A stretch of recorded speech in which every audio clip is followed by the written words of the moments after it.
वेद प्रतिपाद्या जय जय स्वसवेदा आत्मरूपा देवा तुची गणेशु सकलमती प्रकाशु मणे निवृत्ती दासू अवधारी जोजी अखंड मंडलाकारं व्याप्तं एनं चराचरं तत्पदं दर्शितं येन तस्मै श्री गुरुवे नमः।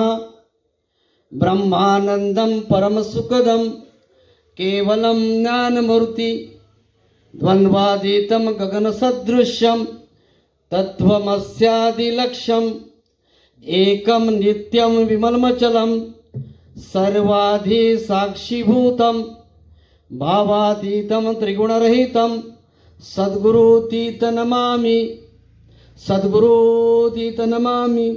सद्गुरु माता सुदीक्षा सविंदर हरदेव जी महाराज की जय। निरंकारी राजमाता गुरु वचन अवतार की जय। परम आदरणीय संत जनांनो, प्रेमाने बोला धन निरंकार जी। गेले 2 तासापासून ज्यांना या ठिकाणी गीत विचार आपले भाव प्रकट करण्याची संधी मिळाली त्यांनी मनुष्याच्या सुख समाधान आणि शांतीचा मार्ग दिशानिर्देश करण्याचा प्रयत्न केलेला आहे। आपण जर या विज्ञान युगामध्ये नजर टाकली तर प्रत्येक मनुष्य सकाळपासून संध्याकाळपर्यंत जन्मल्यापासून मृत्यूपर्यंत धडपड त्याची चालू आहे। कशा करता?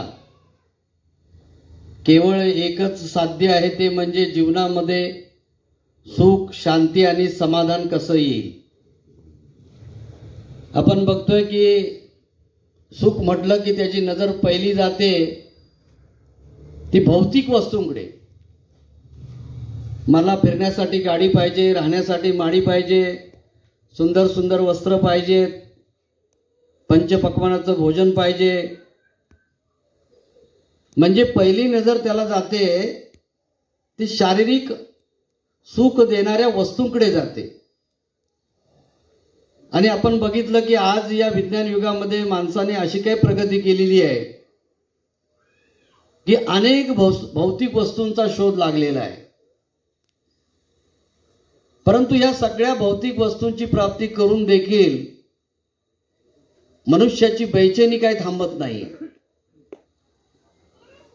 पूर्वीच्या काळापेक्षा आता जर आपण नजर टाकली तर प्रत्येकाच्या घरामध्ये सुख समाधान देण्याची साधनं जी आहेत ती सगळी उपलब्ध झालेली आहेत।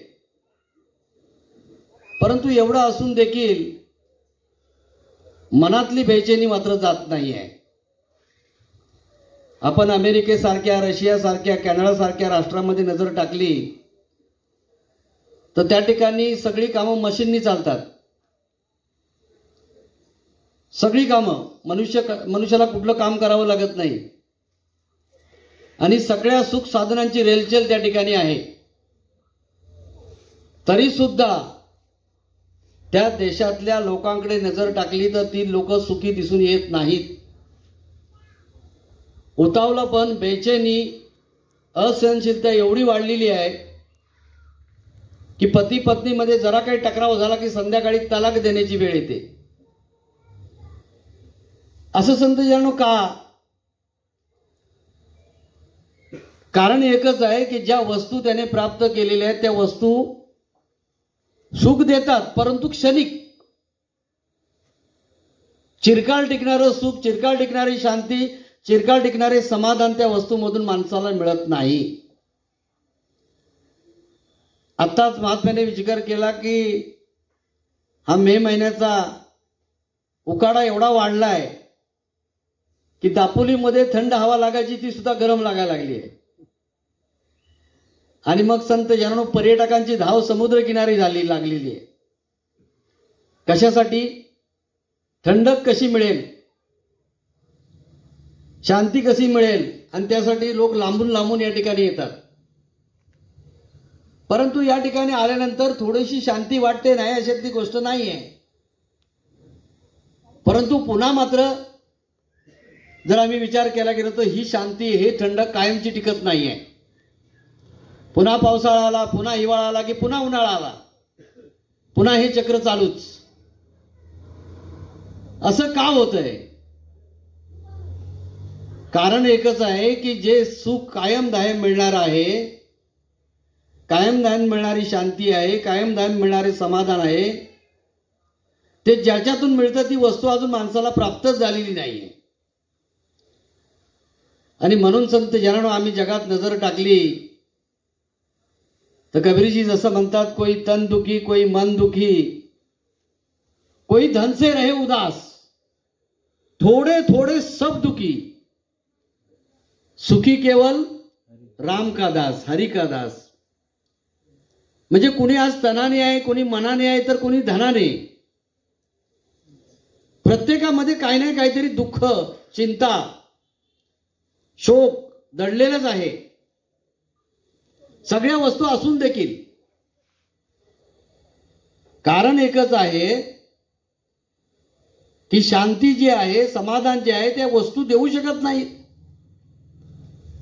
जर या वस्तू शांती, समाधान, सुख देत असत्या तर मनुष्य आज सुखी समाधानी दिसायला हवा होता. परंतु तसं दिसून येत नाही. याचं कारण एकच आहे की खरं शांती, खरं सुख आणि खरी समाधान ज्याच्याकडून मिळतं ती वस्तू काहीतरी वेगळी आहे, आणि ती आज माणसाला माहीतच नाही आहे. मनुष्य त्याचा शोध घेतोय, परंतु शोध कुठल्या तरी दुसऱ्या वस्तूचा चाललाय आणि सुख कुठल्या तरी दुसऱ्या वस्तूमध्ये आहे. आणि म्हणून संत जनानो, भौतिक वस्तूची रेलचेल प्राप्त करून देखील मनुष्याच्या जीवनातलं दुःख मात्र जात नाहीये. शांतीसाठी वेगवेगळे मार्ग अवलंबले जातात.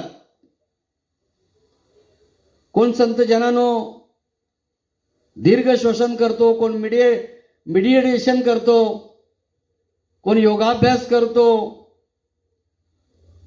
अनेक संत जनानो साधनांचा वापर केला जातो, तीर्थयात्रेला जातो, उपासव्रत वैकल्य करून बघतो. एवढं सगळं करून देखील संत जनानो मनातली बेचैनी जात नाहीये. मग संत जनानो त्याच्या लक्षात येतं की या सगळ्या गोष्टी आम्ही प्राप्त केल्या तरी क्षणिक सुख देणारे आहेत, त्याच्यामध्ये काही ना काहीतरी परिवर्तन होतंय. मग कायम दायम चिरकाळ टिकणारी शांती आहे, चिरकाळ टिकणारं समाधान आहे, ते कशात आहे? आणि त्याचा मार्ग साधू संतांनी सांगितलेला आहे. सुख चाहे तो शरण राम की ले. जर तुला सदा सुखी राहायचं असेल तर या संसारामध्ये सुख शोधून ते सुख सापडणार नाही. कारण मुळात हा संसार जो आहे तो दुःखमूळ आहे. दुःख बांधवडी आहे हा संसार. सुखाचा विचार नाही कोठे, म्हटलं याच्यात सुखच नाही आहे. कारण हा संसार मुळात परिवर्तनशील आहे, मुळात क्षणभंगूर आहे. त्याच्यामध्ये स्थिरता नाही, तर त्याच्यापासून मिळणाऱ्या सुखामध्ये स्थिरता कशी काय असणार? आणि म्हणून साधू संतांनी सांगितलं, खरी शांती आहे, खरं समाधान आहे ते संत जनांनो शरीराला मिळून फायदा नाही आहे. तर शरीरामध्ये जी चेतन सत्ता आहे, जे मन आहे, ते शांत होणं गरजेचं आहे. आणि त्याला शांती देणारं, समाधान देणारं एकमेव साधन आहे ते म्हणजे हा परमात्मा. आज आपण बघतो की मन शांती करण्यासाठी माणसाने किती प्रयत्न केलेत. विज्ञान युगाने तर हात टेकलेत, एवढ्या वस्तूचे, एवढ्या औषधांचे शोध लागलेत, परंतु मानवी मनाचं परिवर्तन करणारं कोणतंही मेडिसिन आज विज्ञानाकडे उपलब्ध नाहीये. औषधं उपलब्ध आहेत पण क्षणिक. झोप येत नसेल तर रात्रीची गोळी देतात की तेवढ्यापुरती झोप लागणार, की पुन्हा दुसऱ्या दिवशी झोप येणार नाही आहे. मनामध्ये जर का टकराव असतील, तणाव असतील, तर त्याचं ते विचार निघून जाण्यासाठी वेगळ्या गोळ्या देतात, पण त्याचं सुद्धा समूळ उच्चाटन करणारं औषध आज विज्ञानाकडे नाहीये. आणि म्हणून संत जनानो, ज्या ठिकाणी विज्ञानाची धाव थांबते त्या ठिकाणी अध्यात्म सुरू होतं. आणि म्हणून माणसाला आध्यात्मिकतेची गरज आहे. खरं सुख हवं असेल, खरी मनशांती हवी असेल, तर बाहेरून मिळणार नाही, तर ते आतून मिळणं गरजेचं आहे. आणि आतून मिळण्यासाठी परमात्म्याची आम्हाला आवश्यकता आहे. परमात्म्याच्या ज्ञानाची, परमात्म्याच्या भक्तीची, परमात्म्याच्या बोधाची. जोपर्यंत तो परमात्म्याचा बोध मानवी मनामध्ये होत नाही, मनातली बेचैनी कदापि जाणार नाही.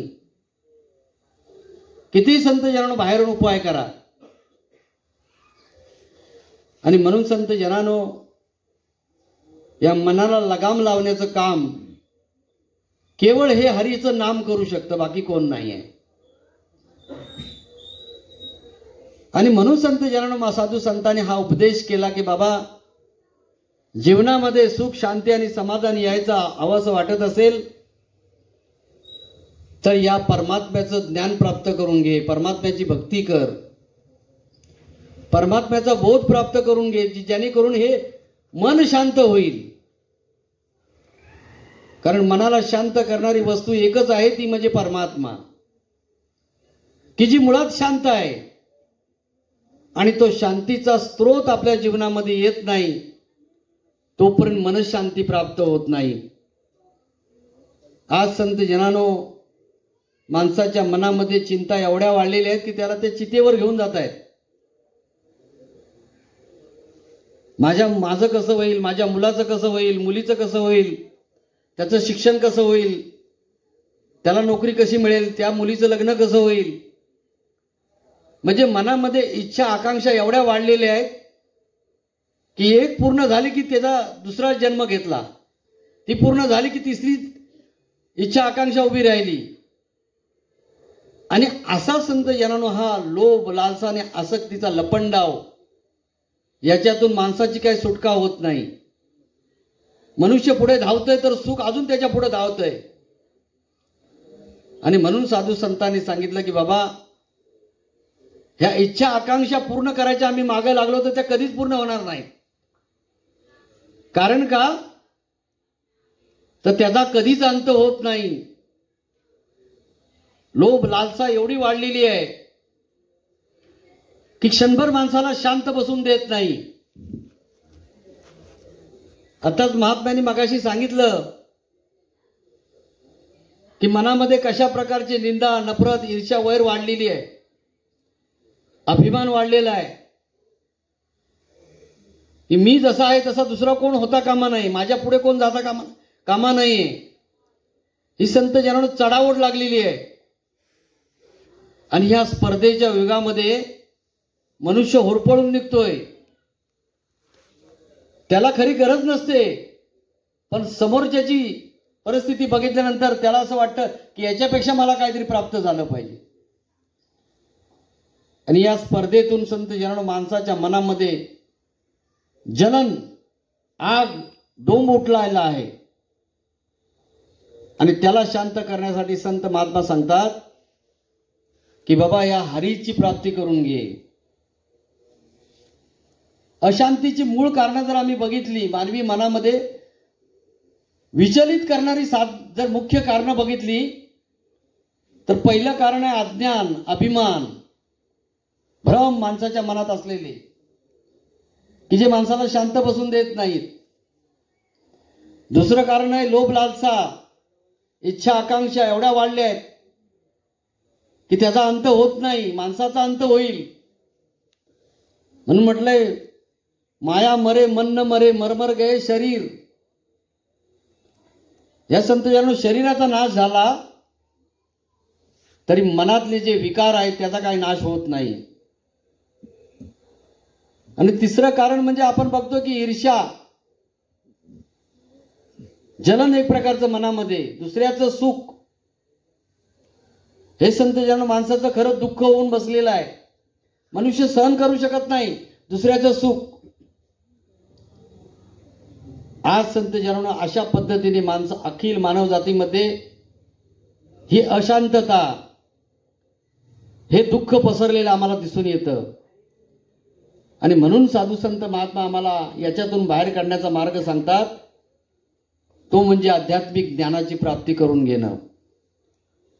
ज्या वेळेला संत जनांनो हा मानवी मनाला बोध होतो की मी म्हणजे शरीर नाही, मी म्हणजे मन नाही, मी म्हणजे बुद्धी नाही, मी म्हणजे चित्त अहंकार नाही, तर मी एक परमात्म्याचा अंश आत्मस्वरूप आहे.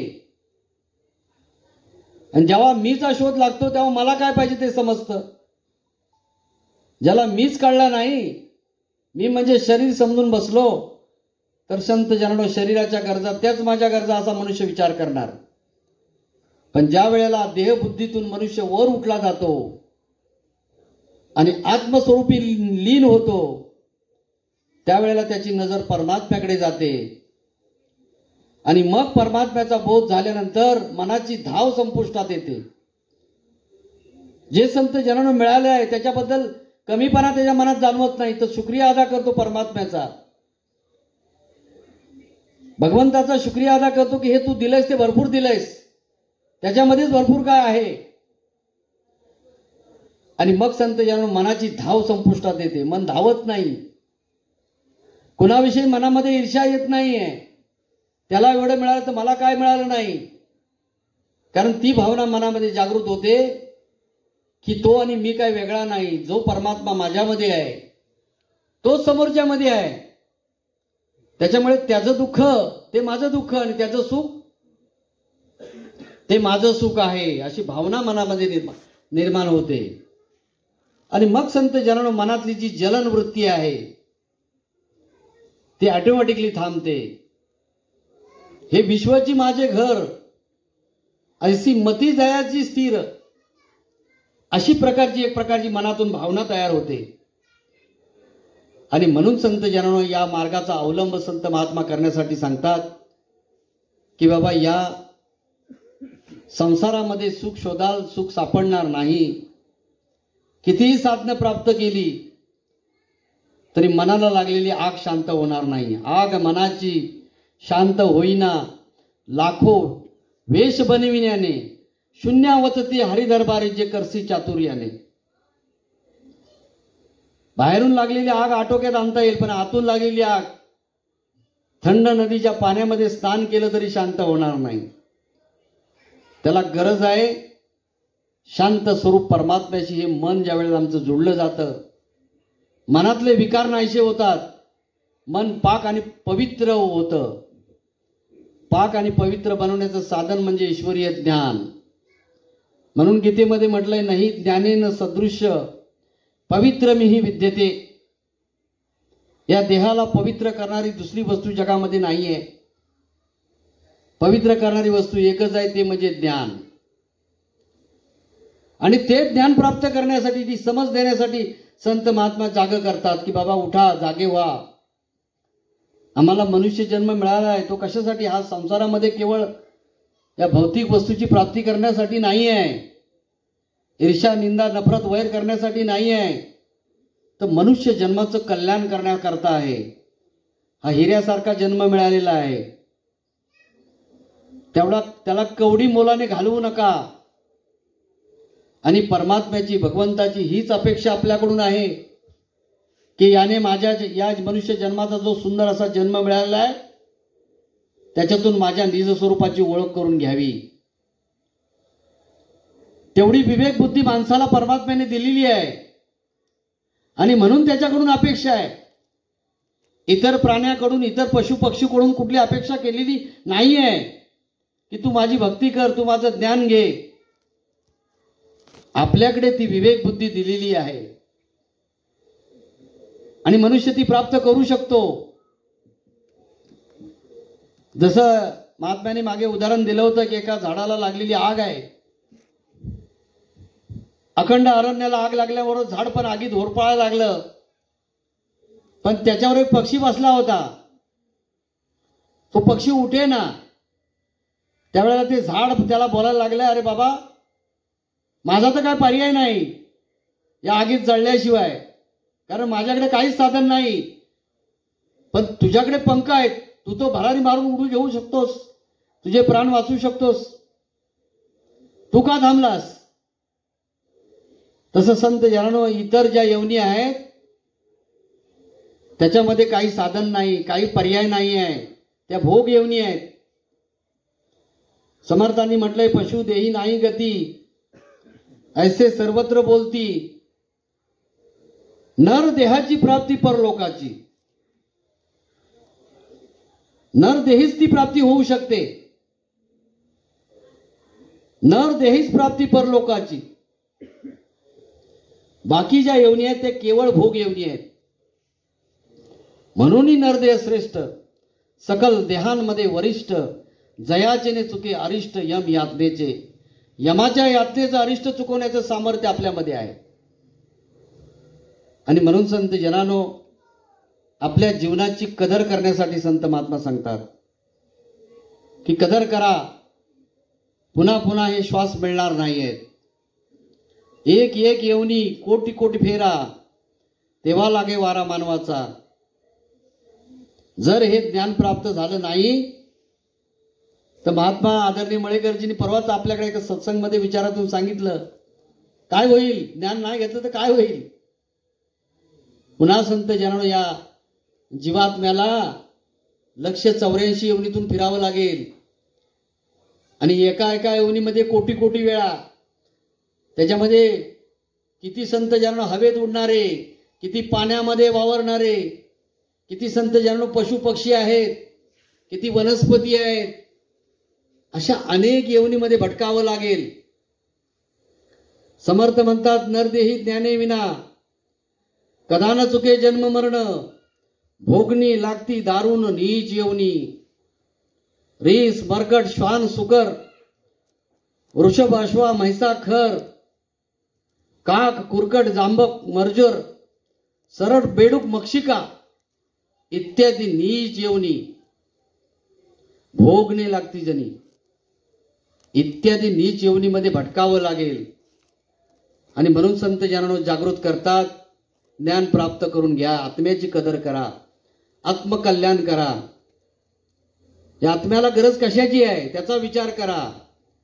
केवळ शरीराचा विचार करून काम चालणार नाही. शरीरासाठी जशा सगळ्या वस्तू पाहिजेत, तसं ज्याच्या सत्तेने शरीर चालतंय त्याला काय पाहिजे. आणि म्हणून एकनाथी भागवत मध्ये म्हटलंय, माझे नि अनुसंधाने विन स्नान संध्या तप होम दान, हे वगेचे अधर्म जाण, मद भजनते नोहे.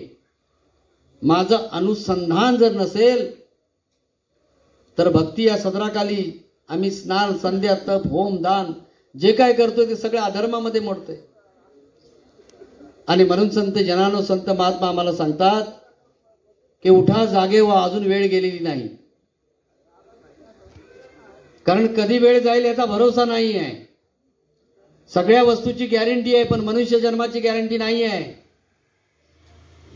जोपर्यंत हे श्वास शरीरामध्ये आहेत तोपर्यंत ते काम करून घ्या. केवळ भक्ती म्हणजे केवळ पूजा पाठ, उपास व्रत वैकल्य कर्मकांड करणं याला आम्ही भक्ती समजून बसलोय. वास्तविक संत जनानो भक्ती हा भगवंताला जाणण्यानंतरचा विषय सुरू होतो. पहिले दर्शन फिर चाहे प्रीती. पहिले दर्शन म्हणतात घ्या. हरी दर्शनाविना स्मरण नसून ते विलाप करी. कबीरजी म्हणतात, माला तो कर्मे फिरे जीवा फिरे मुकमाई, मनवा तो 10 दिस फिरे. हे तो सिमरन नाही. मनुष्य आज जपमाळ जपतोय, परंतु संत जनानो हातामध्ये माळेचा एक एक मणी फिरतोय, पण मन कुठे फिरतंय? मन कुणाचं ध्यान करतंय? मन 10 दिशेला भटकतंय. हे सिमरन नाही म्हणतात.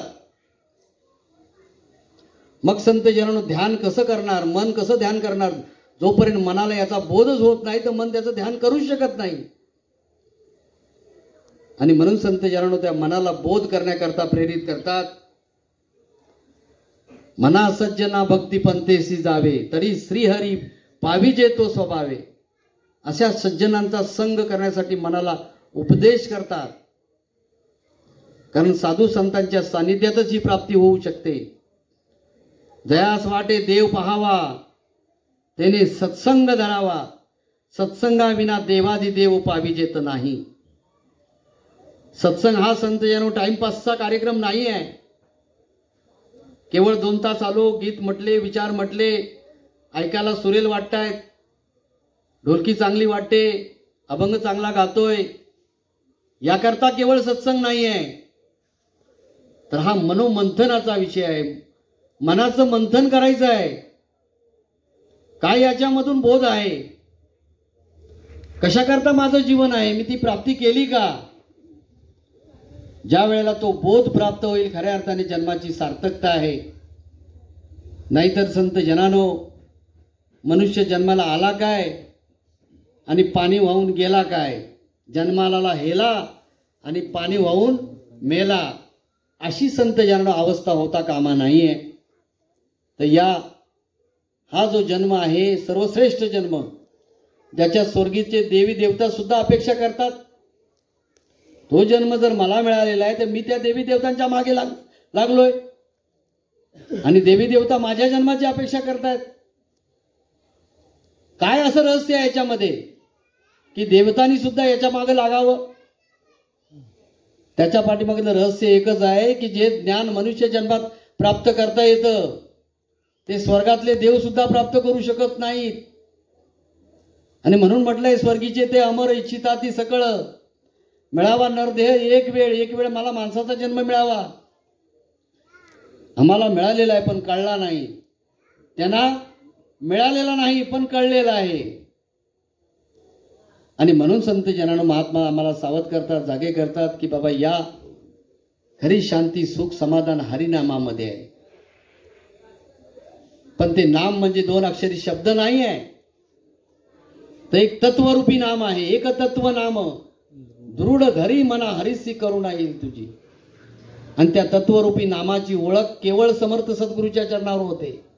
जगाच्या बाजारात ते नाम नाही मिळत. एके ठिकाणी नामदेव महाराज म्हणतात, सद्गुरु विना नाम नये हाती, साधन साधिता कोट्या गुणे, जैसा कांतेविन करणे संसार, तैसा व्यापार साधनांचा, जो नाही केला सद्गुरु भ्रतार, तो साधन विचार व्यर्थ गेला. नामा म्हणे सद्गुरु पासून नाम घ्या जाणून नाना काही. ते नाम सद्गुरूकडून जाणून घ्या. केवळ आम्ही देवाच्या नावाचा जप केला तर काम भागणार नाही. त्या नावाची जाणकारी आम्हाला केली पाहिजे. ती जाणकारी कोण करून देणार? समर्थ सद्गुरु. गुरुच्याही मुखे होईल ब्रह्म ज्ञान, एरवी न कळे प्रेम खून विठोबाची, वेदांते विचारा पुराणाते पुसा, माझ्या विठोबाचा कैसा प्रेम भाव. ती खून जोपर्यंत समर्थ सद्गुरू जीवनामध्ये येत नाही कळणार नाही आहे. आणि म्हणून संत जनानो, भक्ती हा जो विषय आहे तो कर्मसाध्य विषय नाही आहे. सकाळ उठल्यापासून आम्ही किती कर्म करत राहिलो तर आम्हाला भगवंत मिळेल नाही. संत जनानो, भक्ती हा कर्मसाध्य विषय नसून कृपासाध्य विषय आहे. आयुष्यभर जर आम्ही कर्म करत राहिलो त्या कर्मातून काही साध्य होणार नाही. कारण भक्तीच्या मुळाशी आहे ज्ञान, आणि ज्ञान सद्गुरूकडे आहे. जोपर्यंत समर्थ सद्गुरू जीवनामध्ये येत नाही त्या ज्ञानाची प्राप्ती होणार नाही. ते ज्ञान म्हणजे कुठलं? ते ज्ञान म्हणजे लौकिक नाही आहे. ते ज्ञान पैगा बरवे, जरी मणी येथे आणावे, तरी संताया भजावे सर्वस्वेशी म्हटलंय. ज्ञानेश्वरी मध्ये म्हणतात ते ज्ञान, ते म्हणजे काहीतरी विशिष्ट आहे. ते का म्हटलंय? कारण ते म्हणजे याचा अर्थ ते वेगळं आहे. आणि ते ज्ञान म्हणजे काय? समर्थाने त्याचं वर्णन केलंय. 14 विद्या 64 कला, याही वेगळ्या नाना कला. 14वी ती सिद्ध कला. ते कला म्हणजे ज्ञान नव्हे. ऐका ज्ञानाचे लक्षण. ज्ञान म्हणजे आत्मज्ञान. पहावे आपणास आपण या नाव बोलीचे ज्ञान. मुख्य देवासी दानावे, सत्य स्वरूप ओळखावे, नित्य विचारावे, या नाव बोलीचे ज्ञान. असं ज्ञान जे परमात्म्याच्या नामाची, परमात्मा स्वरूप वस्तूची ओळख करून देतं, ज्याचं वर्णन संत तुकाराम महाराजांनी केलंय. ओळखारे वस्तू सांडारे कल्पना. ती वस्तू ओळखा, मनातल्या कल्पना सांडून टाका. नका आड रान जाऊ झनी, झनी झालं कोठे बुडवाल हित, विचारी मनात आपुलिया जीवे शिवाशी ओळखावे आणि आत्मसुख घ्यावे वेळोवेळा. जीव आणि शिव ही जी अवस्था आहे त्याची ओळख करून घ्या, आणि ती ओळख सद्गुरु शिवाय होणार नाही. आणि म्हणून संत जनानो हा आवाज दिला जातोय. या सत्संग हा मनोमंथनाचा विषय आहे, आत्ममंथनाचा विषय आहे. मी कोण आहे, मी आलो कुठून, मला जायचंय कुठे, माझं मूळ अस्तित्व काय आहे. अध्यात्मामध्ये ह्या मुख्य 4 प्रश्नाची उत्तरं मिळवणं म्हणजेच अध्यात्म आहे. माया ब्रह्म ओळखावे त्यासी अध्यात्म म्हणावे, जाणी जे परमात्मा निर्गुण त्यासीच म्हणावे ज्ञान, त्यावेगळे सर्व अज्ञान. ज्ञानेश्वरीमध्ये संत ज्ञानेश्वर महाराजांनी सुद्धा समजावलंय. तरी परमात्मा एक वस्तू असे, ती दिसे दया ज्ञानास्तव, ते एके वाचून आणि भव स्वर्गाधिक ज्ञाने ती अज्ञान जाणायसी म्हणे. पार्था, अर्जुनाला भगवंत सांगतात, अर्जुना, ज्या दृष्टीने परमात्मा नावाची वस्तू दिसते ती दृष्टी म्हणजे ज्ञान, आणि त्यावेगळे सगळे जगामध्ये मिळालं ते सगळं अज्ञानामध्ये मोडतंय. या संत यांना असं ज्ञान आज सद्गुरु माता सुदीक्षाजी महाराज समस्त मानव जातीला वाटत आहेत की ज्या ज्ञानाने मनामध्ये शांती येते, सुख येतं, समाधान येतं, आणि अशा ज्ञानाची प्राप्ती या सत्संगाच्या माध्यमातून करून देत आहेत. तर या वेळ सुद्धा आपल्या जागेवर जाऊन पोहोचलेली आहे. दास सुद्धा आपला अधिक समय घेऊ इच्छित नाही. हे हरिनाम, हे ज्ञान, या परमात्म्याचं साक्षात्कार करून आपल्या जीवनाचं कल्याण करावं.